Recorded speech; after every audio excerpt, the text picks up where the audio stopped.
আর কমিশনকে হুমকি দিয়েও এসডিএম কে ব্যাখ্যা দিয়েছেন মনিরুল ইসলাম। সেখানে তিনি উল্লেখ করেছেন, কমিশনকে খাটো করার কোনো উদ্দেশ্য ছিল না, যা বলেছি তা ভোটারদের জন্য সাধারণ মতামত, ছিল না কোনো আইন ভাঙার অসৎ উদ্দেশ্য।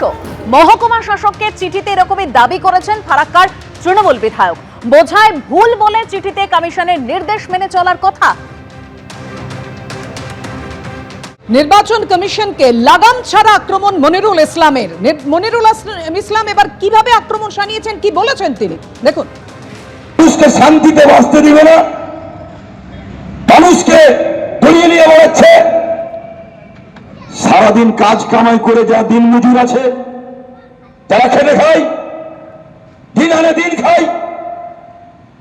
তাই মানুষের জন্য লড়াই, আমার ব্যক্তিগত জন্য লড়াই নয়, গণতান্ত্রিক পদ্ধতিতে মানুষের হকের জন্য, মানুষের দাবির জন্য মনিরুল ইসলাম ছিল, আছে, সামনে দিনে থাকবে। আর বেশি কিছু বললে ধর ভাইরাল হয়ে যাচ্ছে নাকি, চিন্তা করার কিছু নেই। মনিরুল ইসলাম যখন আছে, কোন লোককে চিন্তা করার নাই।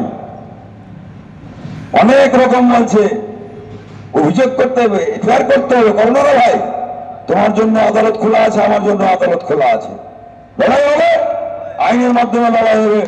তাই সকলকে বলবো, ঐক্যবদ্ধ ভাবে, অনৈতিক ভাবে যে সব চলছে, অনেকটাই থাপ্পড় পড়েছে কোনো একটা দলকে, কোনো একটা পার্টিকে খুশি করার জন্য। ফারাক্কার সভা থেকে মনিরুল ইসলাম তিনি ফের নির্বাচন কমিশনকে নিশানা করেছেন। আর ফারাক্কা কাণ্ডে দলের ভিন্ন সুর শোনা গেল তৃণমূল নেতা কাজল শেখের গলায়। তিনি কি বলেছেন? সরকারি সম্পত্তি নষ্ট করা উচিত নয়, যা হয়েছে ঠিক হয়নি, শুনুন। তো আমার ব্যক্তিগত মতামত, যেগুলো সমীচীন নয়, যে ভাঙচুর করা, রাজ্য সরকারের প্রপার্টি নষ্ট করা, রাজ্য সরকারের প্রপার্টি নষ্ট করা, কে করছে সেটা আমি দেখিনি, এখনো পর্যন্ত আমার চোখে আসেনি। হয়তো আপনারাই বলছেন যে কোনো একজন বিধায়ক বা কোনো একজন করেছেন, তো সমীচীন নয়।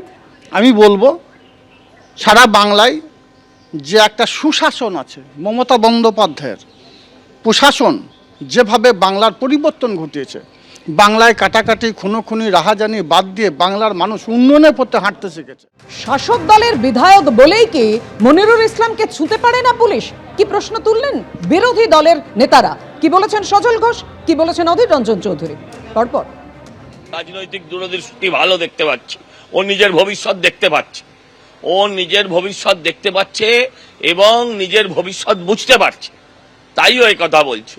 যেটা ও আজকে বলছে, আগামী দিন বাকিরাও তাই বলবে। ঠিক প্রশাসনের বাবার ক্ষমতা আছে মনিরুলের বিরুদ্ধে এফআইআর করবে? প্রশাসন যে তার বাবা হচ্ছে মনিরুলরা, আর তাদের বাবা মা হচ্ছে মমতা ব্যানার্জি। তো চেন রিয়াকশন, ওপর থেকে যা বলছে তাই হচ্ছে। এখনো মনিরুলরা ডিএমকে এখনো মেরে ঘাট ধাক্কা দিয়ে বার করে দেন, এই ওদের বাবার ভাগ্য। আর এই লোক দেখানো কিছু খেলা চলবে। ডিএম বলবে এসডিওকে এফআইআর করো, এসডিও আইসিকে বলবে এফআইআর করো, ঠিক আছে? পাসিং দ্য বাক গেম চলবে, আমার ঘাড়ে না তোমার ঘাড়ে, তোমার ঘাড়ে না তার ঘাড়ে, যাতে নির্বাচন কমিশন আবার উপর থেকে পরে এদের বিপদ না ঘটায়, তার জন্য ঘাড় বদলানো চলবে, ঠিক আছে? আর নিচে যদি এক জমি যায়, উপর নিরুপায় এমন কেস দিবে যেন ঢুকতে ঢুকতে তার বেল হয়ে যায়। ফুল বেল পাতা সব রেডি করে রেখে স্যান্ডা করবে, বেলও হবে, বাড়িও যাবে, আরও বড় নেতা বানানো হবে। এবিপি আনন্দ, এগিয়ে থাকে, এগিয়ে রাখে।